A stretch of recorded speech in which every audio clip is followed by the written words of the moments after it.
Hello and welcome to the Reiki Women Podcast. My name is Carrie, Varela, and I've got a helpful little sidekick, my mini me over here today with me, along with my beautiful colleagues, Bronwen Logan from Reiki with Bronwen and Michaela Daystar from Heartscapes Reiki. And today we wanted to talk about a really important topic within Reiki. I think they're all important, what we talk about here on the Reiki Women Podcast, but we really want to talk about why would you embark on taking a Reiki course, a Reiki training, with no intention to become a Reiki practitioner or a professional Reiki practitioner. In other words, how can you use the practice of Reiki, learn Reiki as a method for self-discovery, self-healing, and why or why not it might be easy or hard to do that. So I'd love to hear from you both. What do you think about taking a Reiki course with no intention of becoming a Reiki practitioner? Well, I'll go. I think that is where everyone should start, actually, when we start learning the system of Reiki, because I often get people who come along and they'll go, "Oh yeah, no, I want to do Reiki 1, 2, and 3, and da da da da da," right? So, but it's not like going to a college and learning, getting a certificate for each thing, and once you've done that, then you naturally move into the next. There are different reasons for doing those different levels, and I think that we should all come to the first level with the reason for doing that as being something for ourselves and possibly to help our friends and family, because I think that's a natural extension of when we help ourselves, we are affecting everyone around us. So that's how I would see it. I mean, if you were to look at it, with the Buddhist perspective of, beginner's mind, that we should all have beginner's mind, even if we were to be practicing as a teacher, that we have that openness and curiosity that beginner's mind brings us. And I think the first level Shodan really brings us into that space, and the practices that we learn in the first level are always there with us through all the other levels. So those practices really do create a foundation for us, and we need that foundation to be able to move on to the other levels, but we don't have to move on to the other levels.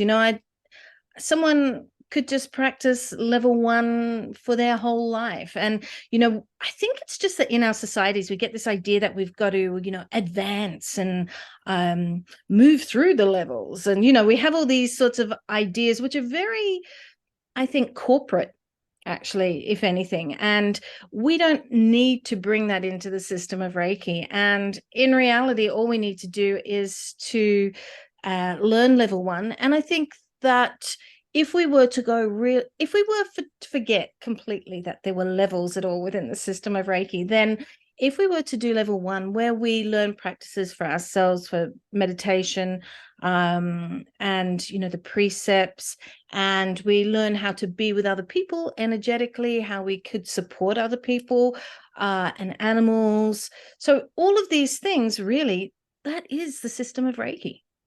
And the other parts to it are there for specific reasons, but that in many ways I find that the first level is it. This is it, and you could be doing that practice your whole life, and you could be a way better practitioner than someone who did Reiki 1, 2, and 3. Yeah. If that makes sense. It does. And I agree with all of that. And I would take it a step further to say that we can hold that intention and that space that we are entering into Reiki as a self-practice all the way through Shinpin level 3. In fact, that's the majority of the students who come through my program, that is their focus, that this is a practice for them, for self-practice. And perhaps, along the way, they feel inspired to sharing it with other people. But oftentimes the people who are even already working professionally as a Reiki practitioner, they're circling back to the program so that they can refocus as a self-practice. And of course, we know that self-practice is the origins of the system, that it, originally was entirely a system of self-practice, of self-reflection, of remembering oneself, clearing away what is not oneself so that one can move through the world in ways that are grounded and spacious and connected and, free from worry and anger and all of that. And that by doing that, one inevitably impacts the world that we walk through positively.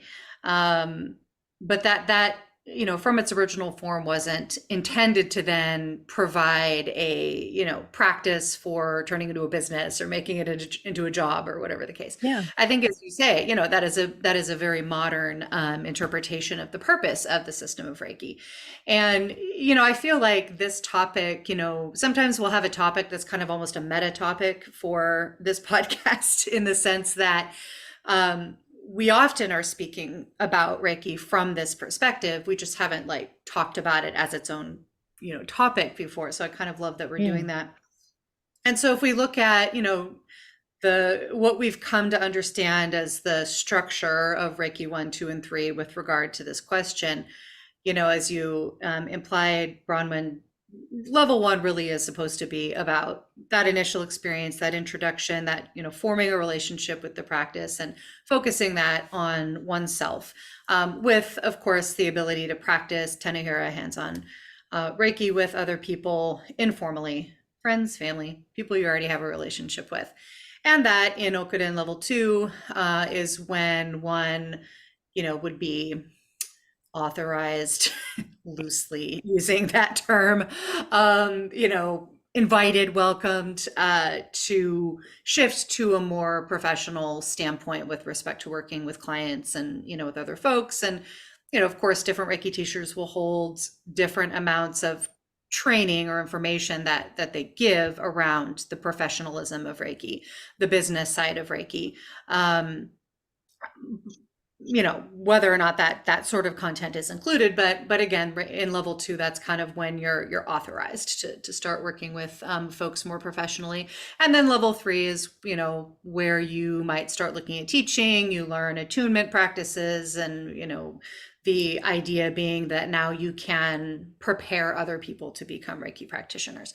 And that's a very, as you say, very linear, very goal-oriented, like the purpose is often stated that you're supposed to get to the end of that, list of tasks, become a Reiki master, and then you're good to go.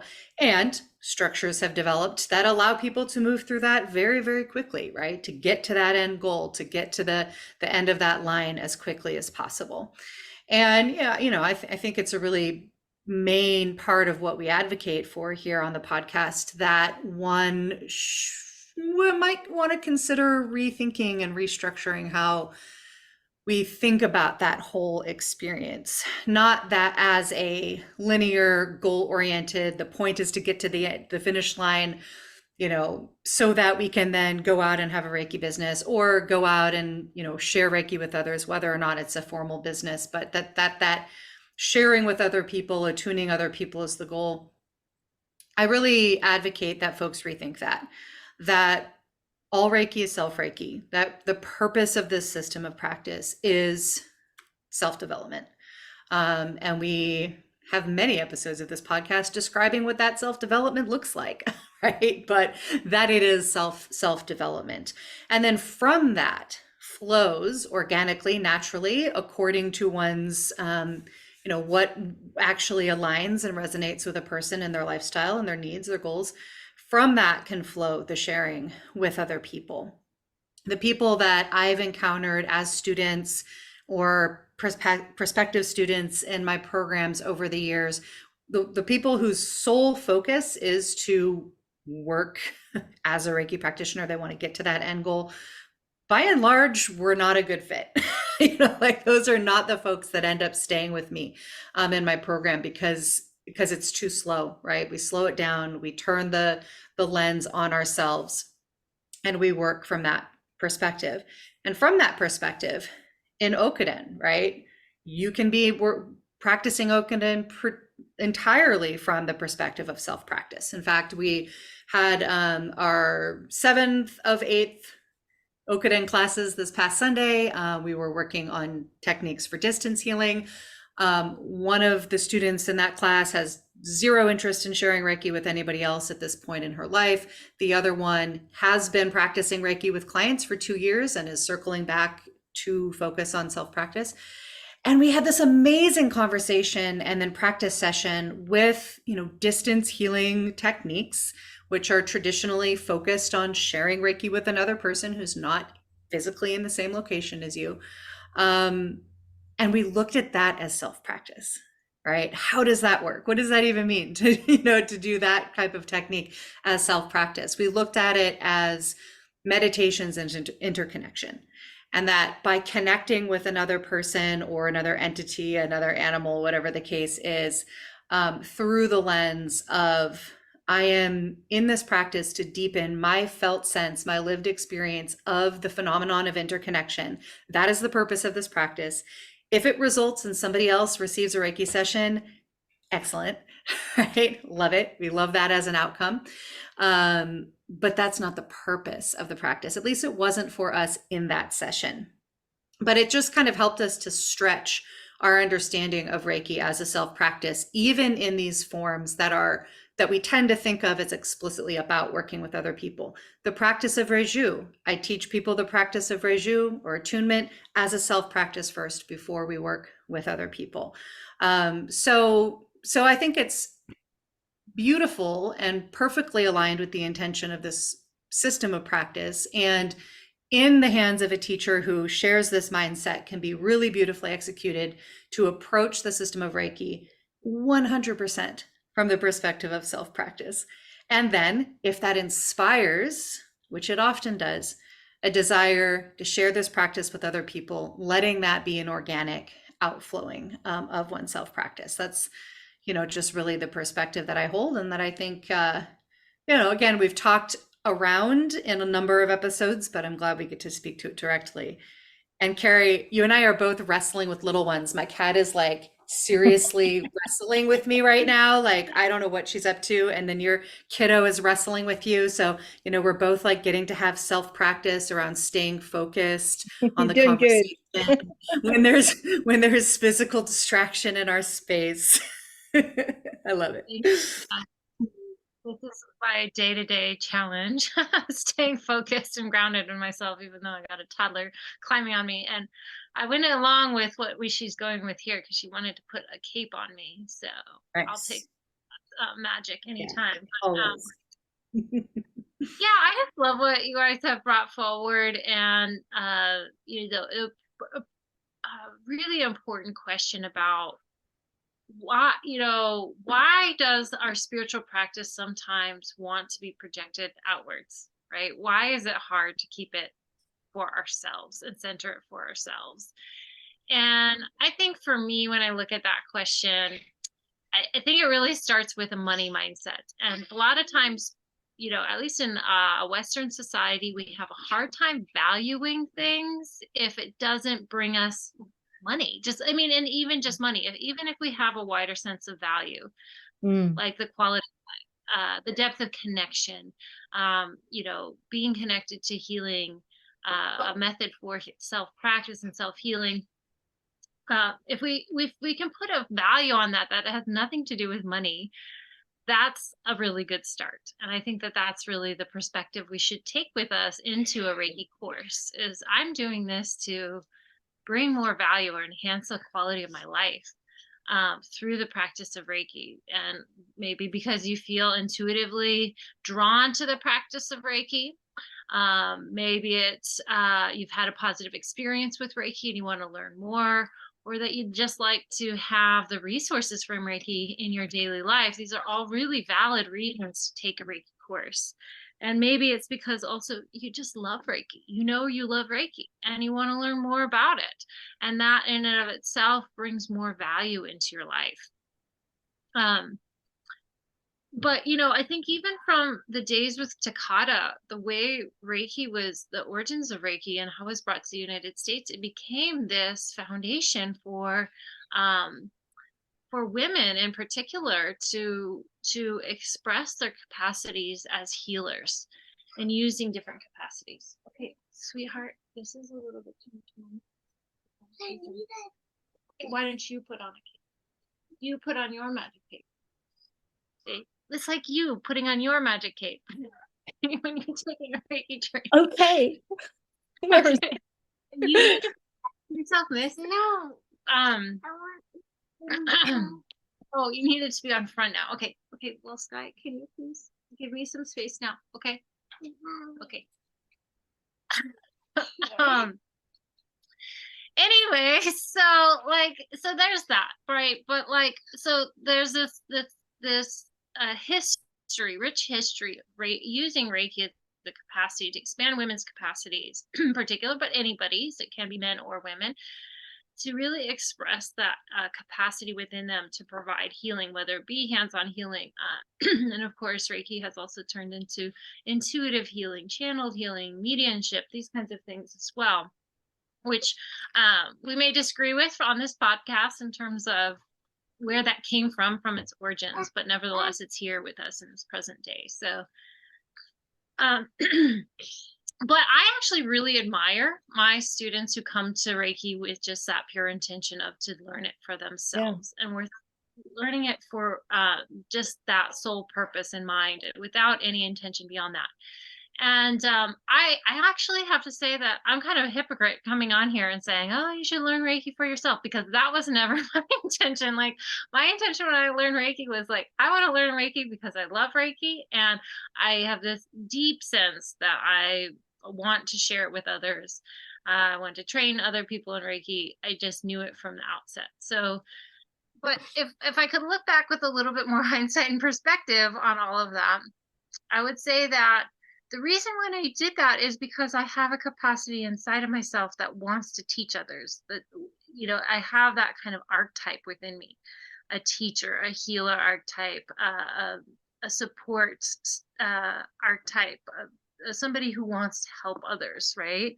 That's something that fills me and supports me. And so, of course, the bottom line of that is, how do we use those kind of things that light us up? And how do we transform that? I don't want to say manipulate, but that's where the word's going to come in.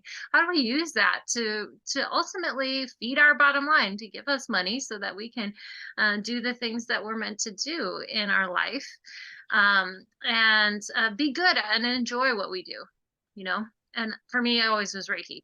That I felt that drive inside me. So when I see people who want to just take Reiki for themselves, I'm like, kudos. I wish I would have done that. I think I would have gotten maybe something different out of it. And I think what I see in those my students who are like that are a self-discipline and a maturity around their own spirituality, and I really admire that. I'd also like to point out kind of the dark side of this, which I've seen in another aspect of my life as a yoga teacher.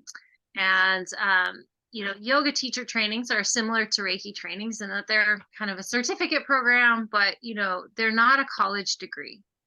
And lots of people love yoga, go and take a yoga teacher training, and then embark on becoming a yoga teacher and kind of hit a really hard wall, because most yoga students don't want to learn yoga from a newbie yoga teacher. Yeah, there seems to be a lot of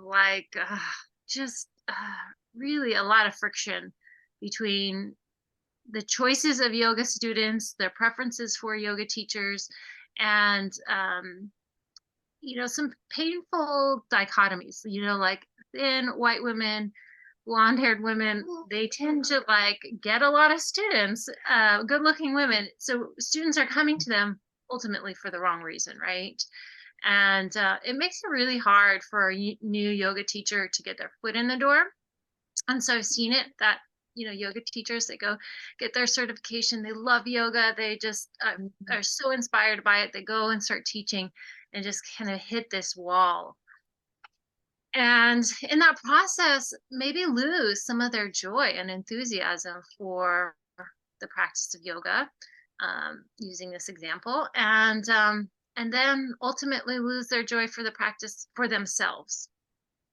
And so I feel like more certification programs should be more focused on self-development, or there should be more yoga teacher trainings that are really about sharing the philosophy of yoga with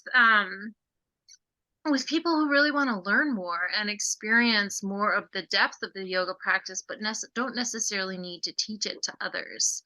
And so within the yoga community, how this has like impacted over the last 20 years that I've been a yoga teacher, there's been so many people I know love yoga, have done a yoga teacher training, got disenfranchised or delusioned by the whole experience.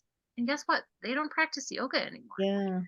Yeah. And I feel like that same dynamic absolutely can be happening within the Reiki world.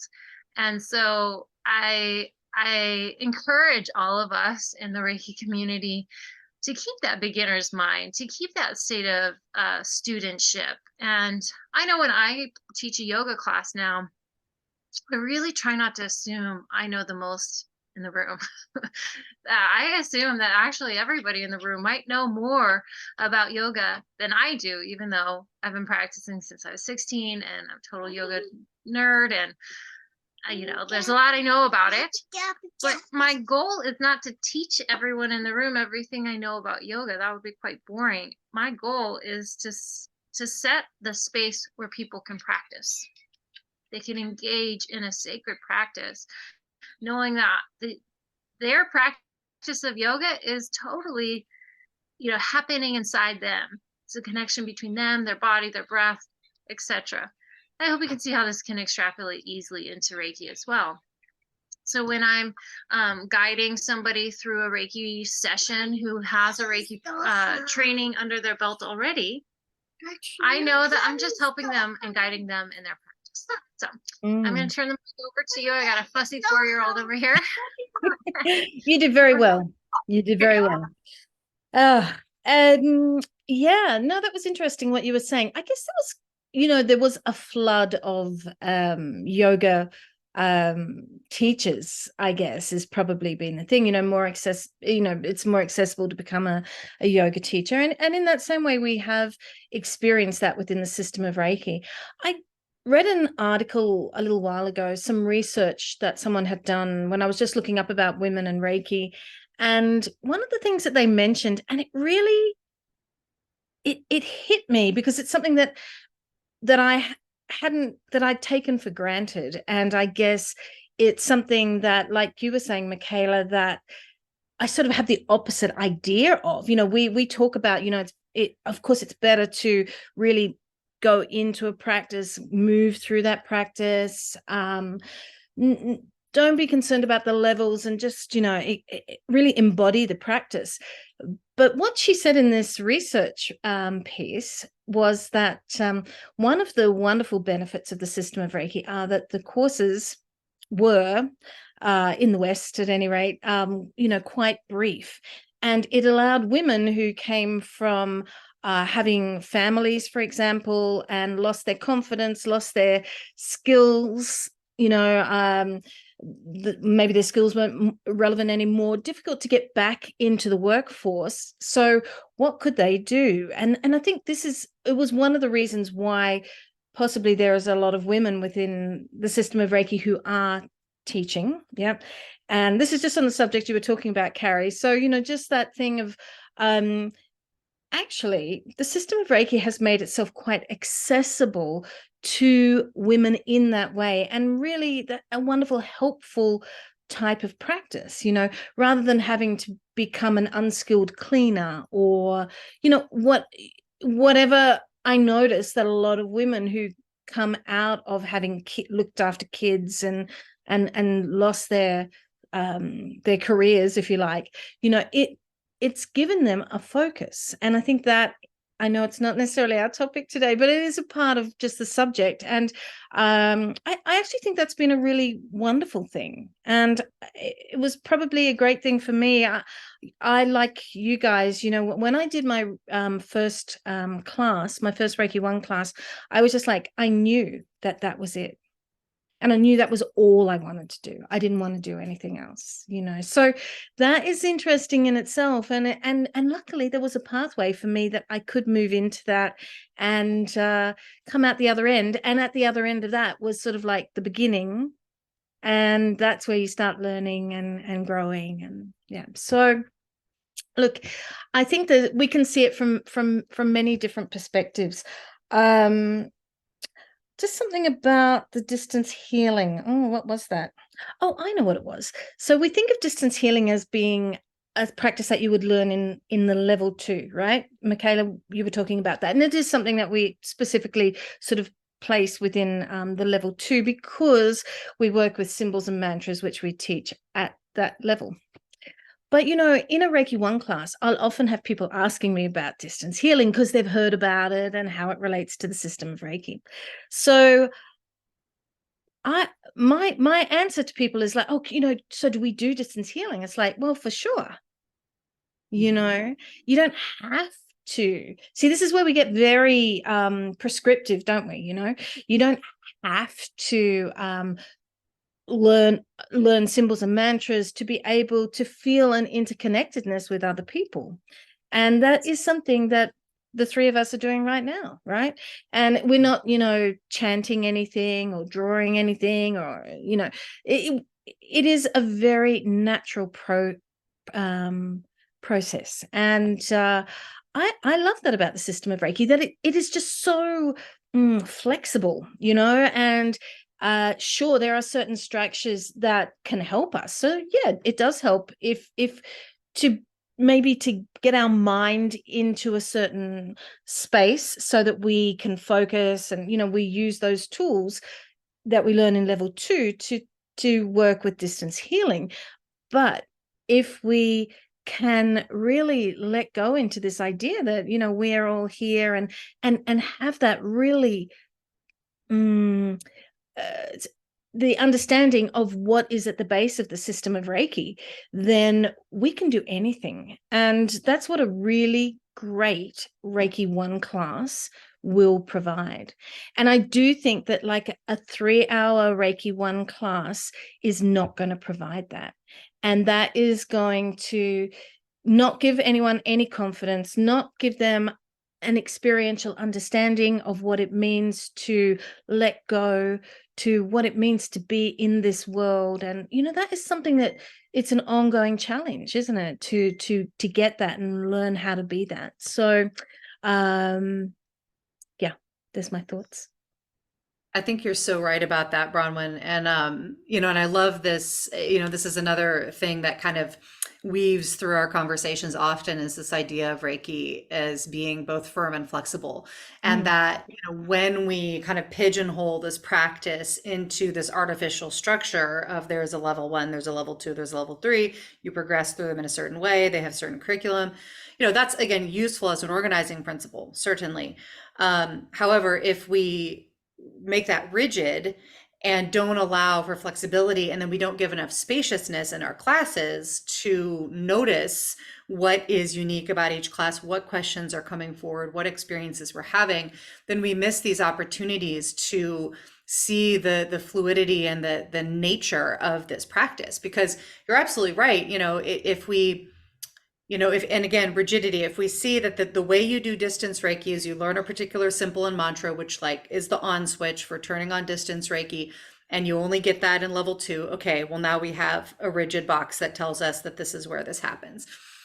But if we take it the mindset that, this practice that we call distance Reiki or remote Reiki is actually, it's not an extension of Tenohira, hands-on healing for another person. It's actually an extension of Kokyoho. It's an extension of meditation practice. It's something, it's a way of stimulating our imagination around the concept of interconnection. And that's a concept that's woven through the whole system. And that's a concept that we're working with all the time. Yeah. And, I've noticed this in particular since, moving to offering hybrid classes where people can join either online or in person, which of course was made necessary during the pandemic. But now we've had, years to explore the possibility inside of that format. And one of the things that has really come forward is that when we're in practice together in a virtual class and we're just doing simple Joshin Kokyoho practice, right? And we're expanding our light from our center outwards in all directions, and it's passing beyond our physical body into the spaces around us. And we're doing that together, and I'm narrating this practice to folks. Naturally, the imagery of those spheres of light, expanding all the way out to wherever we are in the world, wherever each person is in their Zoom square, but actually where they are in the world. And that, oh, look at that, they overlap, they connect. Okay, now we're a circle of people in practice together, connected through Reiki across distance. Oh, we're doing distance Reiki, right? Like right there in that moment, maybe your very first experience doing Joshin Kokyoho in this group setting, nobody's physically in the same room together.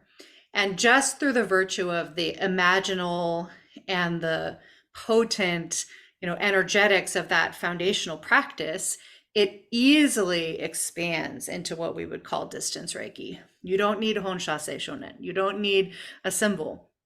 Those tools are there to help us focus our attention and to help give us some conceptual framework around what that mantra means. It's there to help us, have other ways of learning, other ways of connecting, something else to hold on to help us to kind of make these conceptual leaps and stay focused on it. Super helpful. But if we have a moment of genuine connection across distance in a Reiki practice, in a class or a circle, whatever it is, then we're in the practice of remote Reiki, right? We don't need that to be inside of a particular container. And, I think that's a really great example of the fluidity and the actually exponentially greater potential of our practice when we hold this perspective that this is a practice for self-development that we enter into with curiosity and openness, and who knows where it's going to take us. And that's not to say that we disregard or downgrade the skills and ideas and mindsets and intentions to work with other people professionally, in person, informally. I was say impersonally, informally, however we want or feel called to do it. But the focus is like, what is our starting point? What are we beginning with, right? We're beginning with this totally juicy, wide open world of possibility. And I just really feel that stepping in from the perspective of self-practice allows us to step into that more readily because we're less focused on that end goal, right? We're less focused on that, I need to get my certification so I can put it on my list of things that I can do so that I can do it in my business, right? Let that ability to share Reiki professionally rise out of your genuine, passionate experience with the practice that you approached because it matters to you personally. And I think that's a really great example of that, the way that distance Reiki can show up a lot of different ways, not just in Reiki 2 after you've learned Symbol 3. Yeah. And it validates this idea that I think that the concepts behind Reiki 1 that is the system of Reiki. It's complete. Yeah, it is a complete practice for sure. Yeah.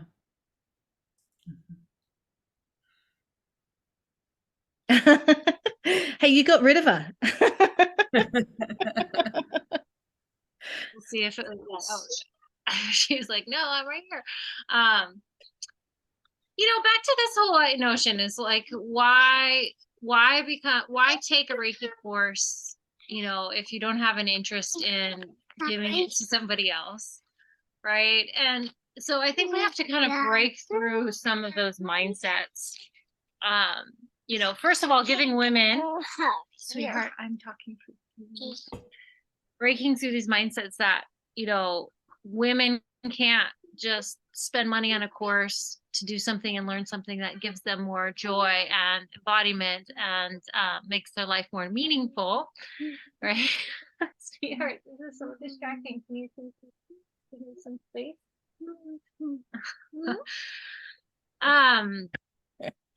But also, about like, for women who have, felt that pull, like Bronwen felt like that, they take a Reiki course and they just know it's for them. They really want to share it with others. They really want to be in the energy of that practice, and want to build their own Reiki practice. I just always want women like that to know, especially women, is that a Reiki certification, a Reiki 3 certification is not a college degree, and if you build your whole financial foundation on, let's just say for an example, a Reiki 3 level course through Udemy online, without qualified, correct one-to-one instruction, that is a big gamble. And women, it's so risky because first of all, you don't have that connection to a teacher to help you build solid skills. It doesn't give you confidence. And I gotta tell you, one of the biggest things that can really impact your ability to cultivate ongoing clients is your confidence in your own practice, and your own sense that you're providing something really valuable to your students and to your clients. And so, depending on how you, and a Reiki 3 course on Udemy can be a really wonderful beginning, but it's unfortunately a very shaky foundation if we build our whole practice on that. Yeah.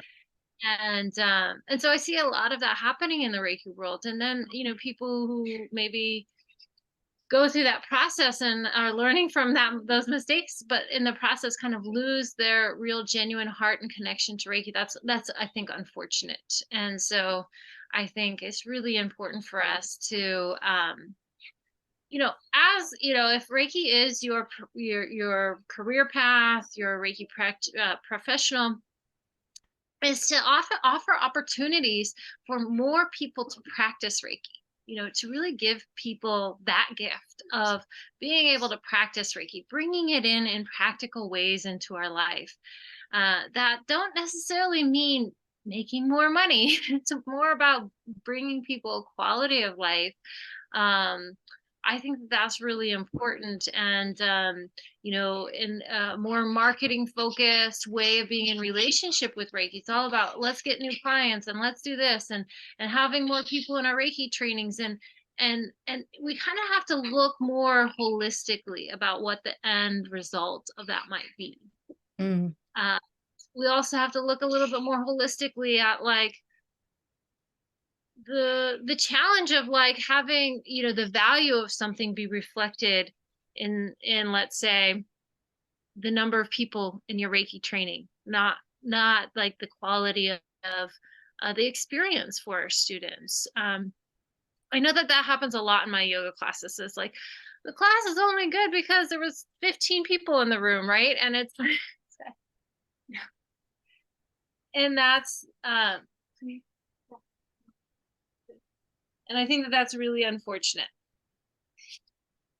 because, it shouldn't matter how many people are in the room. It shouldn't matter how much money that particular offering service is providing. It should be about the quality of information, of support that we're offering whoever we're giving it to. So yeah, I'll pause there.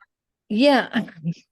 I was just thinking about what you were saying about treatments on others. And one of the things is that I've found that's really helpful in your own personal practice is actually consciously being with others with the system of Reiki. So, for example, doing a treatment on someone else, it helps you build your confidence and understanding, and doesn't have to be a professional thing, and certainly not something about money or anything like that, but just that you begin to, because sometimes it's hard when we start at the very beginning, and what do we feel? What is this? Sometimes, placing hands on ourselves, we don't really get anywhere with that, because, or it doesn't feel like we're getting anywhere, because we're so used to using our hands on our bodies in other ways, right? So being with someone else in that space and taking that time can be something that really benefits us and builds our own confidence and desire to practice.